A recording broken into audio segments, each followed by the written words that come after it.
On the WP Minute, the first monthly news roundtable is out. This will be a continuing series only on the WP Minute Plus podcast feed. Search for WP Minute in your favorite podcast app. Make sure you're following both this podcast, WP Minute, and WP Minute Plus so you don't miss out on future episodes. You don't normally get 45-minute episodes on this feed, so enjoy today's news roundtable conversation, especially those of you in the U.S. who are taking time off for Thanksgiving. Got a lot of content headed your way so that you can enjoy the holidays with some WordPress goodness. The WordPress professional, someone who's running a small agency, freelance business, maybe even selling themes and plugins for WordPress. Now is your time to join a fantastic Slack group of folks just like you, the WPMinute.com/support. Get in for as little as $5, or if you want more perks, join the annual membership for $79 a year to get access to discounts and access to our events. Join us, support the show with other WordPress professionals at thewpminute.com/support. Hi, my name is Adam Weeks, and it is an honor to be on here with you today for the WP Minute Roundtable. I work at Cirrus Influence, where we raise your influence. Hi, I'm Mark, and I represent two companies. I represent Main WP, and I represent Site District, a small managed web host company. And happy to be here. Thank you for having me, Matt. I am Jonathan Wold, the CEO and co-founder of Gildenberg, and I'm growing my hair out. Welcome, everybody, to the first WP Minute News Roundtable. Hopefully a little bit different than a lot of the other roundtables that are out there. Most roundtables are round, but, hopefully this one has a slightly different contour in terms of content and coverage around the WordPress ecosystem. We're going to kick off with segment one.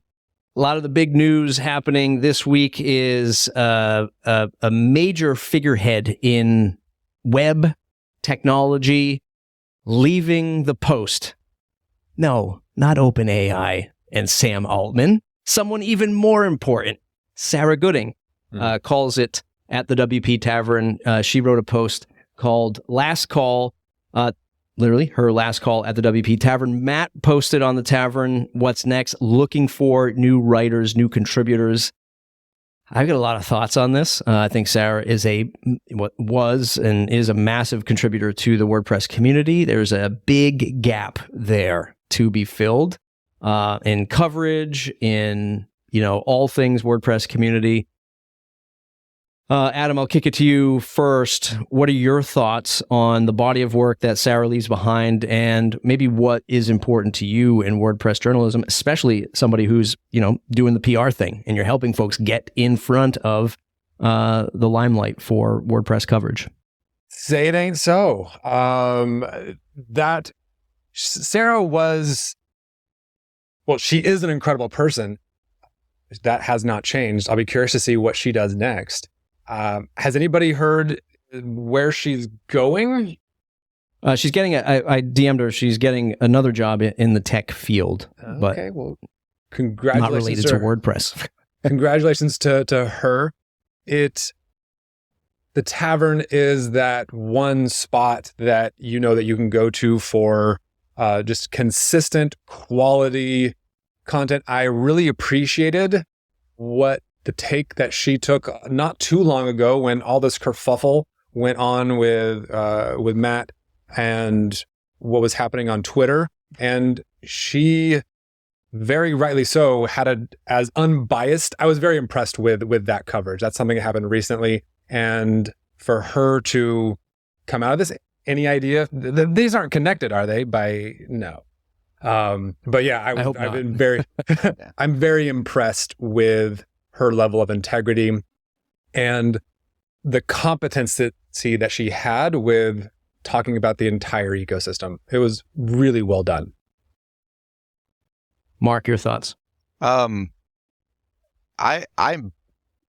pretty actually disappointed, like most people are. I think that, Sarah was one of those people that, like Adam says, she was able to stay objective, which is really difficult to do if you consider just the politics involved with working for a production or anything that is kind of under the thumb of, of Automatic or the WordPress world. And what I've always appreciated about Sarah was, first of all, she gave us some very good coverage when we shut down ServerPress. And anytime we did anything with ServerPress, she gave us really, I always felt she handled the coverage of what she did with us. I really appreciated that.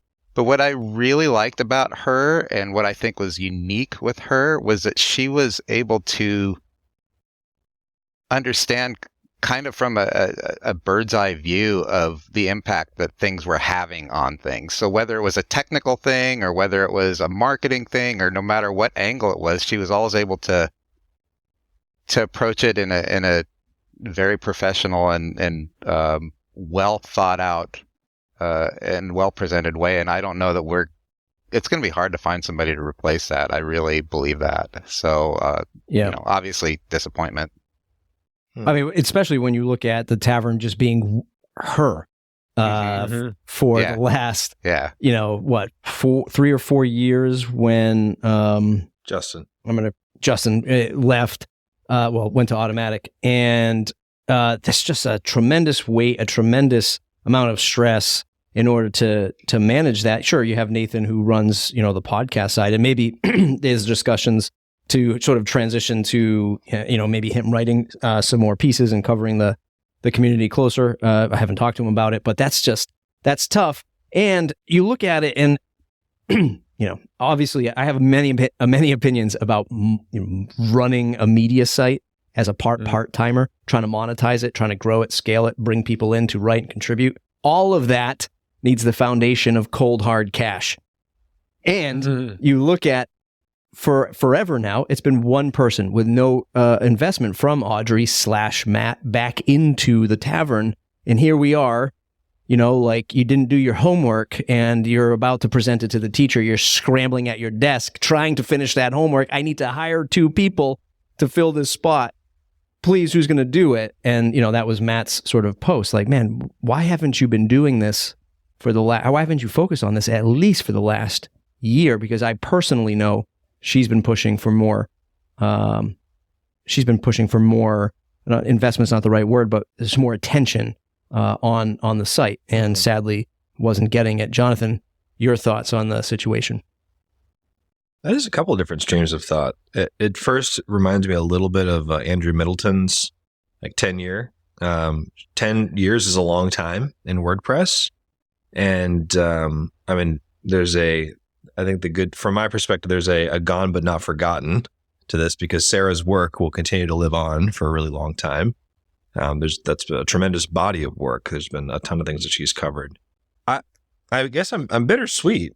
I'm happy to see Matt's response, and it wasn't just it will be interesting to see how it actually pans out, but it at least wasn't we'll get around to this, because from my perspective, the tavern has been a mainstay in our space for a long time. I don't know what Luke and I would do on Crossword if Tavern wasn't continuing to be a thing, right? It's like, hey, what's going on? And it was good, objective coverage. I don't know. I'm really curious to see what happens next. And I'm grateful to all that Sarah has put in over this past decade. It's going to be tough I'm a Patriots fan, okay? The New England Patriots. We had Tom Brady for 20 years, winning game after game, Super Bowl after Super Bowl. If you're an NFL fan, you probably hate him or you love him, one of the two. And now we have Mac Jones, and it's just like a fish out of water flapping on the ground. Like, what is this? This isn't the same. And it's not, partly, how do you compare and match up against a legacy like Tom Brady? The person that comes in next, man, I'm already getting stressed for that person, to publish their first blog post, because it's going to be tough to just align with somebody with a decade of experience like Sarah. And how do you train that person? What's the onboarding look like for that position? This is the biggest challenge. And I'm sure I think all of us on this panel have run into it. You're hiring for a marketing position, right? You want somebody to write or create content about WordPress, but then also about your business and meeting the needs of the end user, right? How does my WordPress thing align with the end users? And do you know how to write about this stuff? It's very difficult to get somebody in like a content creation seat that knows the lineage of the WordPress community and how WordPress has evolved, and put that pen to paper and then make the connection to you, like your business. It's not easy. It's going to be tough to see somebody, come into that role and really, fill that knowledge gap. So Matt, you're throwing your hat in the ring. That's what you're saying? I'm not. I almost did for shits and giggles just to see what Matt would say. I did email him immediately when I saw her leave, and I just asked simply, "Who's next?" Literally, that's what I said. "Who's next?" And I did not get a response. But hey, I can't wait to see who it is, because I do want to wholly support that person. Well, and the thing is, two people, hopefully. Well, and the thing is that right now, just because of where kind of the community's kind of sentiment within WordPress is kind of mixed right now, it's going to be, the timing is not exactly ideal. It's there's probably some people that 5 years ago said, "I'd love that job," that are now looking at go, "I wouldn't want to step in it now," So I don't know. So, and this will be like sort of the last thread of thought on this segment, but again, back to Adam and Jonathan, because I think you are both looking like your businesses are better when you can find publications, maybe like the Tavern, like WP Minute, like the repository Ray, like WP Mayor, like Post Status, like the people who are committed to covering and fostering news and information and community about WordPress. Like, we're all better, right? Rising tide lifts all boats, et cetera, et cetera. I'm curious your feedback when you go to the greater internet, the greater media outlets of WordPress. What do they say? Like, what do they say? If it weren't for us, and this is okay, let me get on the soapbox. If it weren't for us, who else is covering, the small plugin owner, the theme creator, right? The self-funded WordPress host. If it weren't for all of us, who else is going to do it? I was on the old TikTok the other day, and someone I had never met, I try to look through what's happening it was WordPress, anybody talking about it there, because TikTok's kind of a big deal. And someone was talking about Automatic's 100-year plan, but the person totally missed that what Automatic was selling. They thought it was a domain name, and all the comments like, well, yeah, domain names are like $20 a year or something. This is really outrageously priced. And your opinion aside on if it is priced correctly or not and all that, the person, when I typed in WordPress news into, on there, that's what I got. It was someone who didn't know what they were talking about, miscategorizing something that was a big deal in WordPress. So what do we do? I don't want to put words into your mouth, Jonathan, but you strike me as a fellow who might be like, hey, business is business. Doesn't matter if, Matt's talking about Matt Medeiros is talking about me, or Sarah's talking about the business. Look, we just want to sell the product, get people interested in the product, and we're going to do it through regular marketing means. Do we need folks like the Tavern and the WP Minute?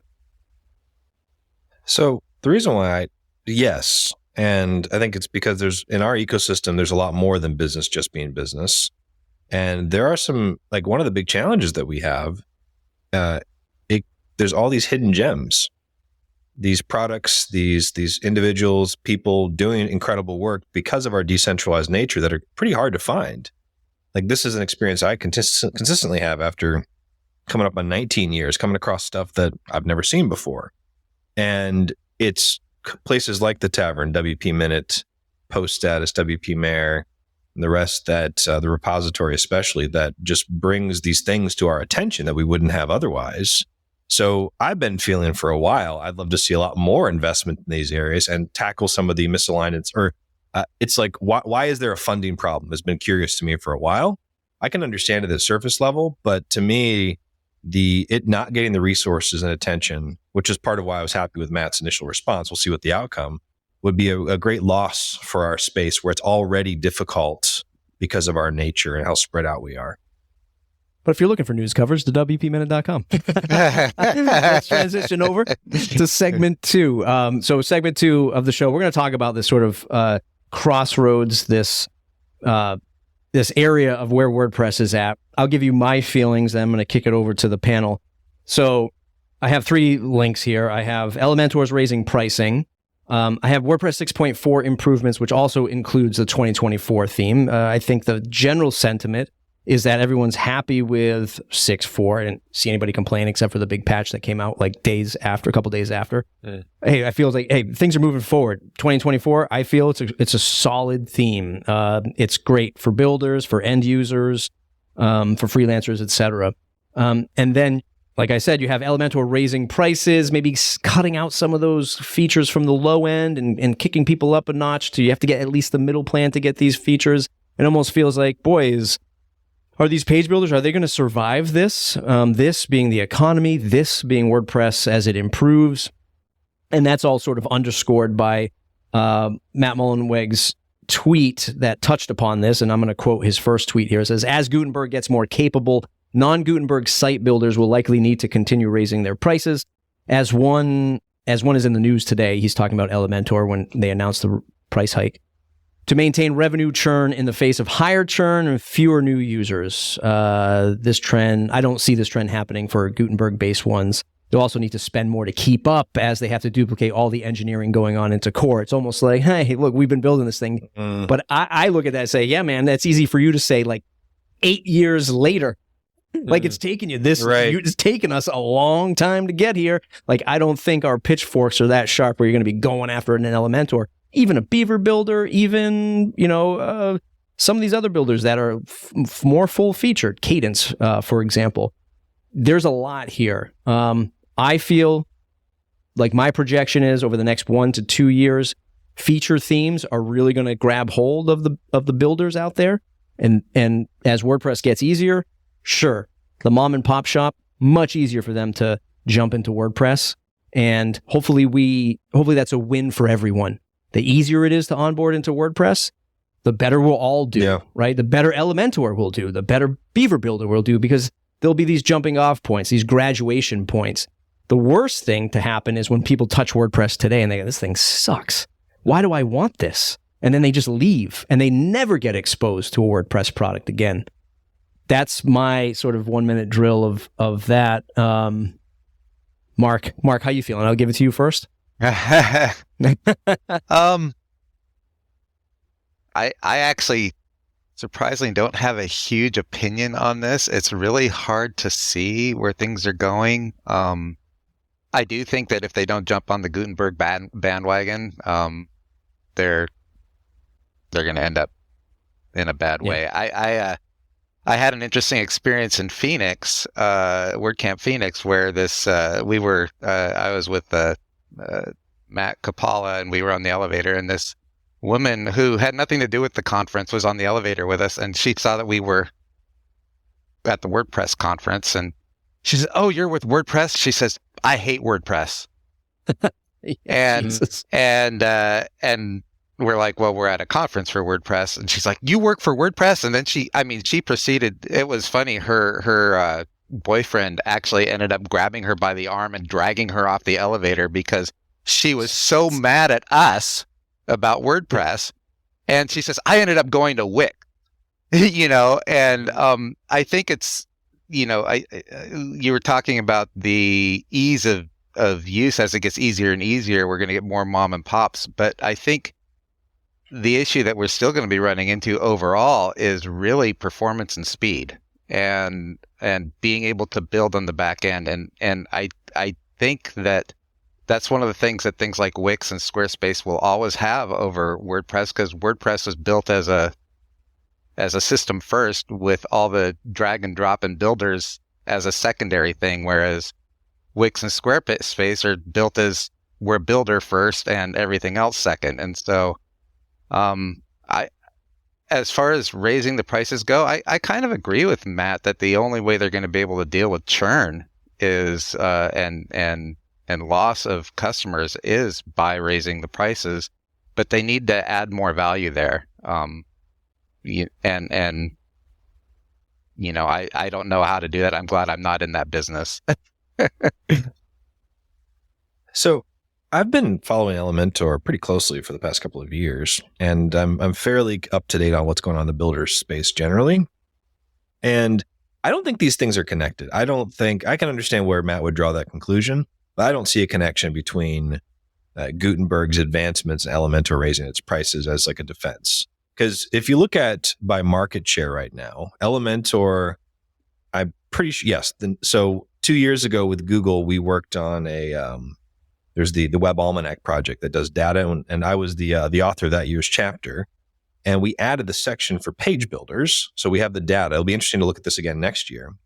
Elementor was dominant, followed by Visual Composer, WP Bakery, and then Divi, and then kind of down the list. I don't expect that's been a big change. For Elementor, it came down to just controlling the means of distribution. Mm-hmm. They did a bunch of stuff that got the distribution. I think most people who use Elementor have never even heard of Gutenberg. So so I would suggest first that those things aren't connected. I think Elementor's problem is twofold. One, they are, I don't think intentionally, because I know some great people at Elementor who are very sort of in it and connected to what's going on in WordPress. But one, they are increasingly kind of disconnected from the heart of what's going on in WordPress. And not necessarily it's not necessarily a bad thing, because they're doing a lot to bring value to their end users, but there is a disconnect there. It's not crazy that people think, oh, are they just going to fork WordPress at some point? Even if they have never the intention or never did that, there's this feeling of it being too isolated. But the second problem that they have, within the past year or so, they introduced their own hosting. And from my perspective and vantage point, as I kind of look at the space broadly, that is creating an increasing de-incentive for the hosting companies out there to continue to want to do anything with them. So they're in this spot where the dominant builder on their platform is offering hosting services, despite what Elementor says about it not competing. For end users, it's hosting. They don't really know the distinction. So I'm curious to see how this plays out, but I don't think it's about Gutenberg. I think Elementor is kind of looking at their economics, looking at what they can do, and it doesn't surprise me. I'll be curious to see how it plays out, but I think it's different than the technology alignment with what's going on in core, at least right now. I'll add to what Jonathan was saying. I think there's also a marketing element. And as someone who is technically on the marketing team for a volunteer, arguably not a very active, Elementor is good at marketing. And if you control the messaging, and I think to Mark's point, and so many people, they get confused by what WordPress is. And they say, oh, you work for WordPress, and what's automatic and .com and .org. It's a confusing landscape. So for those people who are just hopping into WordPress for the first time, if Elementor is the search term that they found and it pops up when they're looking, they might not even know about core and all of that in Gutenberg. Elementor has the opportunity to grab that new user. I'm curious, do we think it's when you look at the site editor and page building with blocks, you look at those two components, is it a good thing that the whole of WordPress experience is going to be that? In other words, I almost look at it as Matt seeing this and saying, hey man, if you're not on board with the way core builds WordPress websites, there's no other way. I don't care how much money you have, Elementor, et cetera, like it has to be this way. I said in my post, as much as I complained about a fragmented experience for the last 10 years of WordPress, it also led to a lot of innovation, like Elementor, builders, themes. I mean, yeah, some of them weren't that great, but it did spark a lot of innovation. Out of that chaos came some really great products. If we're just rooting for one way to build WordPress websites, is that a good thing? So the heart of the problem from my perspective, I look back at the history of WordPress, and you had the famous 5-minute install, right? You could go from installation to success within 5 minutes if having a blog was your objective. And WordPress crushed that. It's a big reason. Like, it wasn't trivial at the time. Getting a blog up and running was a lot of steps. WordPress, 5 minutes, you're at a blog. The default theme, it was fine, and you could sort of do what you wanted. I know I think we're going to talk about Woo a bit later, but I think Woo is right at the heart of one of the challenges that we have. If you go to Woo Express, they have this positioning there that says like customize in days. It has this, it calls out that it's going to take days to get up and running, right? Which is honest. I actually appreciate the honesty, but it calls out the problem. Can you imagine Shopify or Wix or anyone else saying, get your site up and running in days? That's kind of the reality of WordPress right now. And so when I look at Gutenberg and when I look at the site editor and what's going on there, there is a lack of end user focus, somewhat by nature, because you're designing for 100 million plus WordPress sites. And it was the builders up till now that have done the best work to reduce that time to live. And now we're in this kind of fragmented place where it's like if the builders disappeared right now, we'd be in trouble in terms of an end user experience. So I think we're at a fairly fragile place right now. And WordPress core technically has a lot of great stuff, but it's still a hot mess from an end user. From the getting closer to that 5 minutes to live, we're a long ways off. And I think that's problematic for the next generation of people coming into WordPress. Builders have been bridging the gap. I acknowledge that it's imperfect and that there's some problem sets there, but we're at a place right now where you can't, to your point, Matt, like if we just all said, oh, we're all in on the site editor in Gutenberg right now, I don't think, but we're not closer to getting back to that 5 minutes. And I think that should be the direction that we're going for end users. They shouldn't have to care about all this stuff until they want to. And we're still quite a ways off. Find a need and fill it. Elementor is filling a need. And it is what it is, good or bad. Yeah, and that's actually a great point, because a lot of people, you hear it, WordPress is this amazing echo chamber for many topics, right? Like the community of and products, and here's how you build a website. No, you don't tab space your document, you press the space bar like a developer does, right? Like whatever it is. The thing with Elementor is you can hate on it all you want, speed, optimization, I get it, bloated, feature packed, but that's what an end user wants. It's literally why is the hottest car in America the family-sized SUV and not a wagon like in Europe, right? And people just want big, large, soft trucks. They feel like they're in control. They can shove everything in it. That's why it sells. And same thing with Elementor. You can hate it. It's not a Porsche of page builders, but it's economical. It's got every feature an end user wants, and they say, I want to do that with my website. Mm-hmm. And WordPress doesn't give it to you yet. Yeah. Just before we move on, I think the thing to watch in this space, because WP Bakery, a visual composer, was what wrote on the back of Envato, right? That's what kind of led it to its market share, at least from my oversimplified perspective. Elementor is the main player right now. Divi's third place. Divi's interesting. They have a long history. It'll be interesting to see what they do with their next couple of releases. But I think the challenge that Elementor has is a strategy one right now. By choosing to go into hosting, which makes sense if you're just from a pure SaaS perspective. But to me, it's an indicator of that disconnect in strategy from how this ecosystem works holistically. And it's the symbiosis between what happens in core, what happens with the products, what happens with the hosts. Like you have to keep those things in balance. By saying we're going after it all, I think that they're hurting themselves, both short-term, less short-term, but more in the long run. It'll be interesting to see what happens. I expect their market share to drop as time goes on. And what's going to be interesting is what does it get replaced with? Are we churning out of WordPress entirely? Or do other builders, does core sort of pick that up? Which is what I'm hoping to see happen. And I think that's going to be interesting to watch over this next year. I don't expect it to stay static. I think, and we're going to get into the WooCommerce topic here, and this sort of plays into that. So WooExpress, sort of like their hosted version of WooCommerce, trying to almost compete against Shopify, although probably not use the headline days to build it out. Jetpack is, and I said this to Matt when we had our last interview, is they look at Jetpack as the best way to experience WordPress. So while I feel like Elementor is, it's a grandiose idea, right? Let's do a page builder And let's do the next best thing for profitability and scale is do hosting. Also very difficult. But like if you can nail it, you're off to the races. And I think that's what WordPress is going to lean to. Like in a year's time, it's going to be come to WordPress.com, host your site. We got Jetpack. It's the best experience for WordPress. If you go somewhere else, too bad. But if you come here, you're going to get this. I think that's what maybe Elementor and other hosts have tried to do. Probably the only other one that comes to my head is GoDaddy and Bluehost, sponsor of the show. They have an AI builder that, onboarding experience. It's Wondersuite. Wondersuite. Yeah. So you have these components of trying to build experiences out. And I think Elementor just tried to do that, maybe trying to swing for the fences a little too early.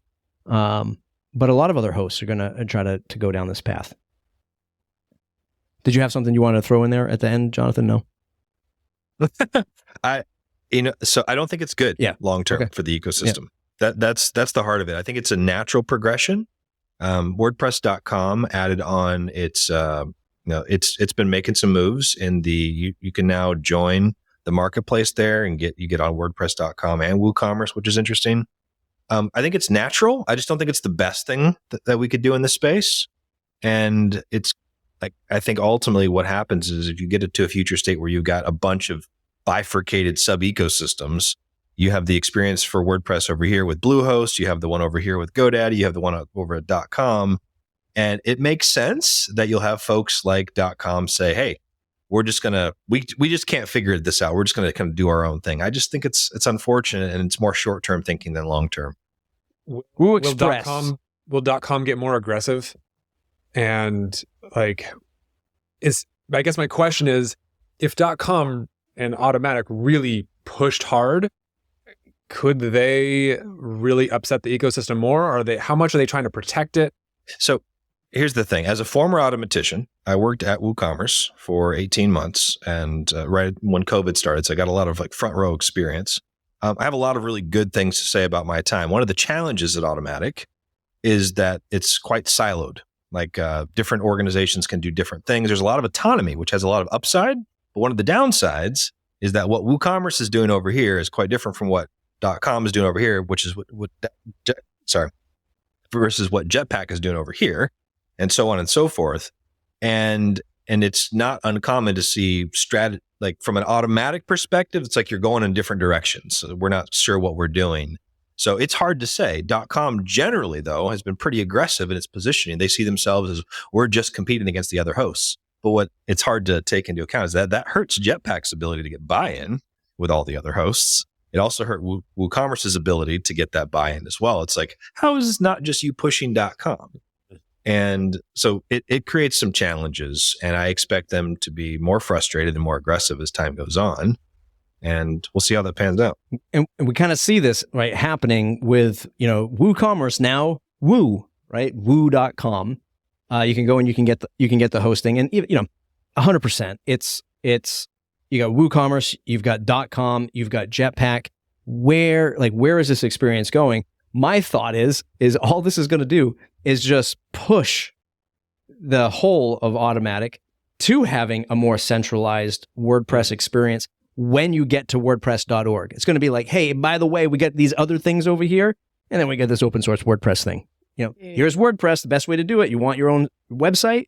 Use Jetpack. You want to sell something? Use WooCommerce. And then below that, in fine, 9-point text will be download WordPress, right? It'll be just download WordPress right here if you want it. And I can't fault them for that. Like if you went to Red Hat, I'm not going to pull it up right now, but if you went to Red Hat, a Linux operating system, I'm sure it's all enterprise Red Hat when you get to their website. And then somewhere in the pages will be, and here's the ISO you can download on your CD. That's how old I am, because I used to put Red Hat ISOs on my CDs. Like, here's the ISO download. And I go, give it to me. Yeah. And I think that's the direction they're going to go. Mark, thoughts on the Woo? Well, first of all, I just want to say that's kind of the way Microsoft went with their Office 365. And I mean, it's just the way things go. My first thought with the Woo, and probably because it happened while I am busy updating our Black Friday roundup list for main WP, which is a daily chore. is all these people that have to market towards Woo now instead of WooCommerce because they've built their plugins and it says WooCommerce, WooCommerce, WooCommerce, and now all these people I'm sure are like, oh well, there's a wrench that's been thrown in our works here that we have to deal with. I don't know. I guess my question is, what's the overall point? For me, it'd be probably just like branding, right? Trying to make this thing feel better. But I agree. Like, do we need it? Yeah. like, do you just take Woo and go and just take WooCommerce and just say, oh, by the way, WooCommerce exists. It's in here, but you have to unwrap Woo first. Is it just like? I don't know. I don't know. I always worry about. I guess I always get worried or concerned when I look from the outside. I'm going, why did they feel the need to rebrand at all right now? Why are they putting their money and resources and is it the marketing guys woke up one day and like, we don't have anything to do today. Let's do this. I don't know. I mean, I honestly don't know. But Jonathan does. So I do know the answer to this one, or at least I'm informed from experience. So this has been in the works for years. This isn't a recent thing, and it's not trivial to get something like this done. But one of the clues is there in the posts. In the post, who was it that did the announcement? David Calloway from the marketing team did the post. And, so first, WooCommerce, the product, doesn't change its name. Woo is the name that refers to the branded company. But some of the names that do change, it'll now be Woo Payments. And Woo Payments is the baby. That's the one that's the most important to WooCommerce, the business, or Woo the business now. So that's going to be interesting to see how that plays out. But yeah, it's been years in the making. It's not trivial to do something like this. I'm also curious about the long term, but the short of it is like, if you look, WooCommerce Payments, formerly now Woo Payments, is the most important part of the business, I'd argue. And so I would be looking at that and looking at what happens there going forward as the clue.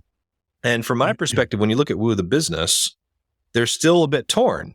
They don't technically offer hosting directly. They have partners that do that. One of their partners is WordPress.com, and they have this clear open overture towards other hosts to say, hey, we want to partner with you. And I know that's genuine. They've been doing that work, but I think there's a little bit of like, let's bet on both horses and see what happens.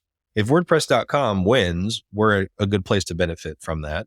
But we also know we don't want to ignore the rest of the ecosystem, so let's try that. And I think we're seeing that unclarity of strategy, because I'd argue those are two very different strategies. We're seeing that not be clearly played out yet. Oftentimes I'll see people criticize Automatic for, where's your Super Bowl ad?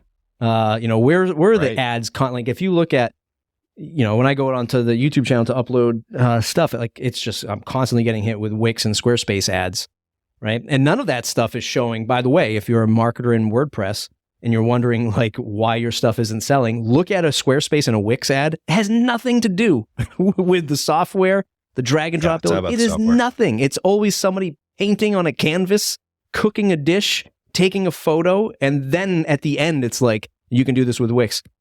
It's like, I didn't see any blocks, drag and drop, plugins, themes, nothing. So it's a huge story there or lesson there for marketers. Obviously lost my train of thought with that. So looking at Woo, I'm looking at their website. What a lot of folks were angry about was, hey, where's the community? Still, again, like, where's the community side of this? I feel like Shopify a few years ago used to be really good with the community, and I think that's how they catapult into a lot of their success. Was you could go to Shopify.com and hire an agency, get a freelancer, and they had the directory and they had all that stuff. I don't know if that still exists these days. They took a lot of bad PR with a lot of the stuff that they did to their partners and stuff, but a lot of people were questioning, like, where's the partnership portal here? Because, it's going to take an end user days to do this. You need somebody to set this up for you. Partnership, thoughts on, like, should it be led with community, or have we not learned our lesson that Automatic's going to put Automatic first? I'll give it to whoever wants to jump on that grenade. I don't know. Because it's fool me once. Is that what's happening here? People being worried, Yeah. like, well, I could donate my free time to this, or maybe I will get, maybe I won't get the benefit from that investment. And I think that maybe what we're seeing here is some people are worried about volunteering for something. Yeah. It's going to be fun to see this stuff play out. I am looking at the Woo website right now. There's a page called No Code Customization. Yeah. Somebody should file that with the fraud department. So when I was at WooCommerce, I was responsible for the community side of things. It was pretty incredible to me as I worked with folks around the world to see how much people were willing to contribute to a quite explicitly commercial product, and they were still willing to volunteer, organize meetups. And so there's something it's still part of this broader WordPress ecosystem. One of the challenges that I saw at Woo, and I think it's better now, but while I was there, they were pulling more people from Shopify and other like proprietary ecosystems and trying to get the benefit, which makes sense. But the people coming in weren't taking into account the unique nature. And it's not unique to open source, but it's unique when you're coming from a proprietary world, right? Of this idea of shared ownership, that someone at a meetup in some other part of the world feels that this is theirs, and it is in fact theirs.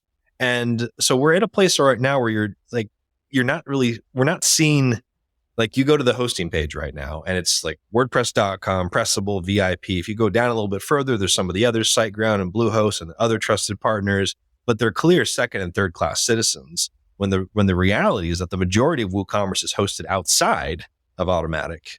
And it's going to be interesting to see how that plays out. Some of those Shopify folks are no longer there at WooCommerce, and there's people who are there who have been there like a really long time. So I'm optimistic, but yeah, I think it's going to be a hot mess for a while. It strikes me that a lot of the issues that I see with marketing within the WordPress community is that we're marketing to the WordPress community. So we know what WordPress. Right. That's part of the problem. We know what WordPress.com means. We know what all these things mean. But if you're trying to market to people outside of WordPress, because what we're seeing right now is kind of this feeding frenzy, right? Of like, oh, how can we get that customer from within the community that's already somebody else's customer within the community? We see that happening all the time. And yet we're talking about things like Shopify. What makes Shopify so popular? Well, to me, it's the fact that I can set up a Shopify store in 5 minutes and get engagement. Right. Okay. How do you do that with WooCommerce? Well, if we're only marketing to WordPress people, you're going to have WordPress answers to that. Yeah. So, you know. And this was the justification to doing Woo Express. This like, okay, we need to control the experience. We need to create something that's better for end users. Not wrong, but I think short-sighted. Rather than doing the work of saying, okay, how do we be the leader in this, but work with our partners to improve the experience for end users? Where they said, you know what, just forget that. Let's just do our own thing. That's how it feels from the outside. Yeah. Where it's like, okay, good luck partners over there, but we're going to create the best Woo experience here, which I'd argue somewhat by nature can't be. You need the ecosystem brought along with you. Right. And that's going to be a struggle. Makes you wonder why Automatic would even buy Text.com for $50 million when there's so many other things to fix. That link is not on the news roundup, but my God, I used it. It's an interesting product, but $50 million, I don't know. Let's finish off today's episode in segment 4. Is WordPress thriving? This was part of a conversation a presentation that Josepha Hayden Champosi did at WordCamp US. And, I put this out there as like, this is just my gut feeling. End of the year, we start reflecting on like where 23 has gone, what's happening with WordPress and going into 2024.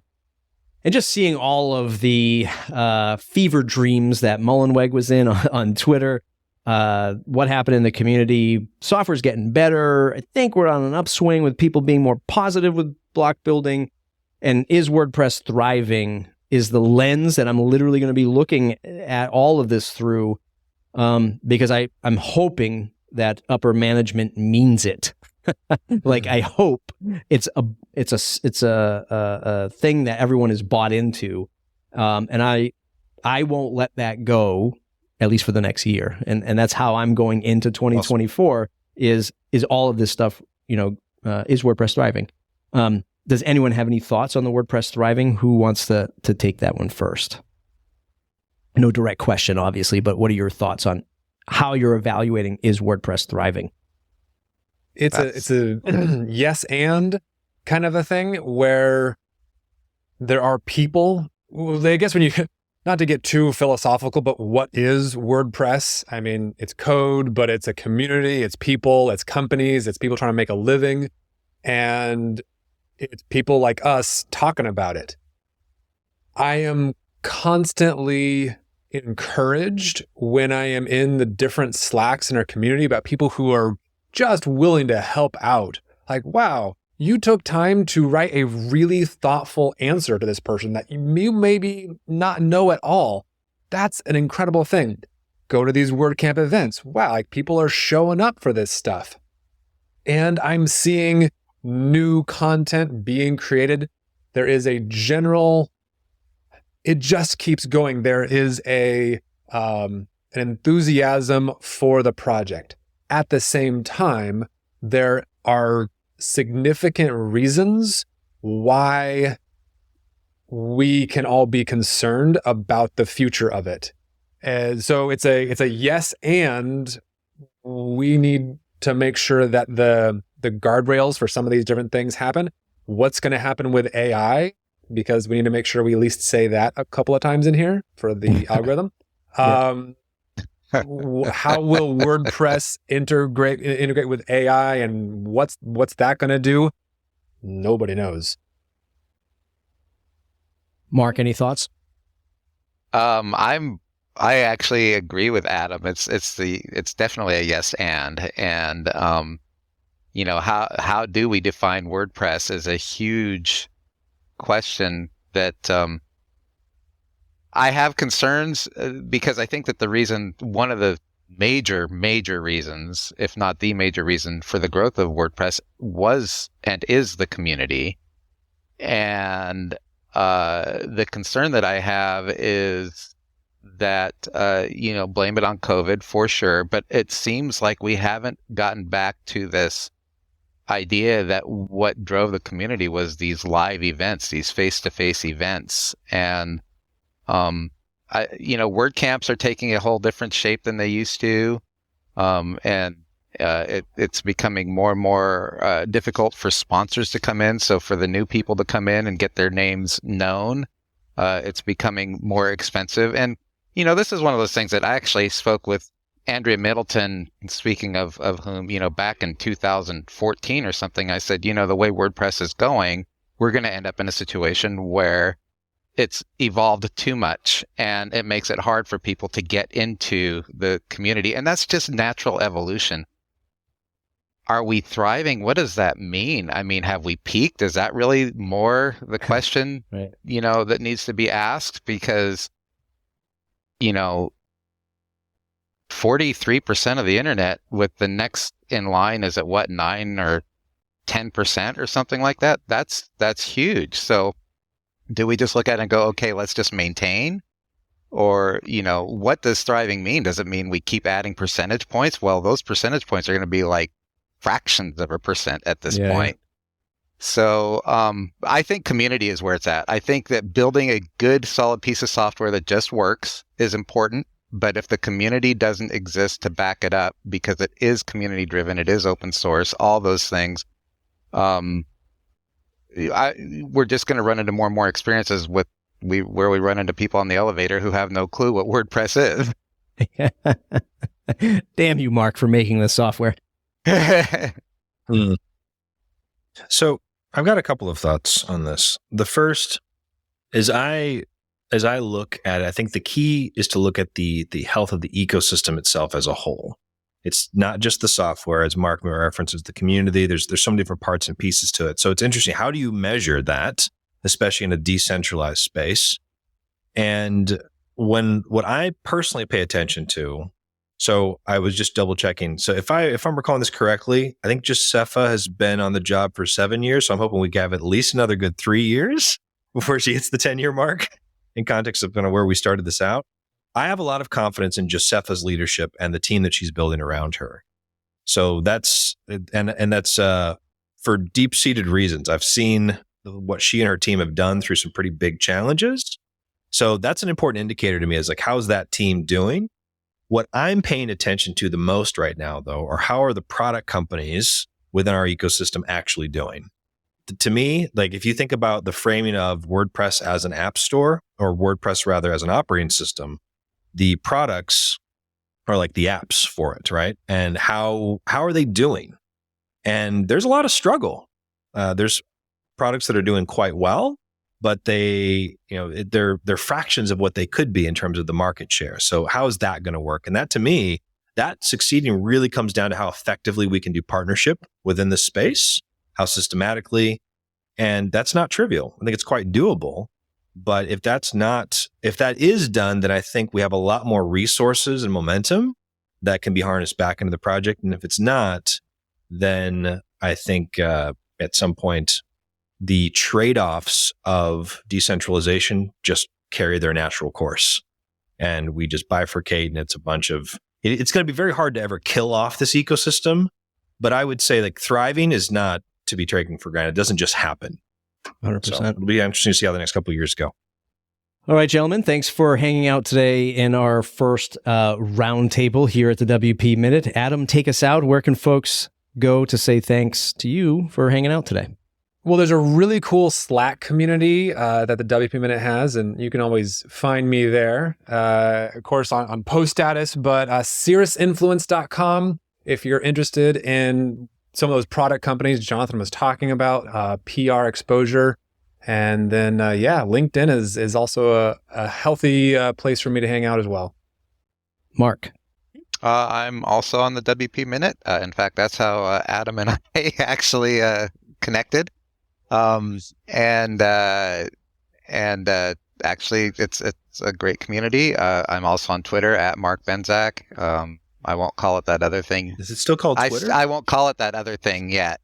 I respect that. That. I'm a protester. Anyway, and then LinkedIn. You can find me on LinkedIn, and I'm on the Facebook groups and just WordCamps. If they happen, I try to be there. You're gonna have a hard time when WordPress switches to Jetpack, Mark. And all branding will be called Jetpack. Yeah. Jonathan. I am also on the WP Minute Slack. Got a good little thing going on there. And I'm on jonathanwool.com. I have a WordPress blog that I update periodically. My contact information is there. And then my efforts these days are focused on Gildenberg, which you can find at gildenberg.com, and on Twitter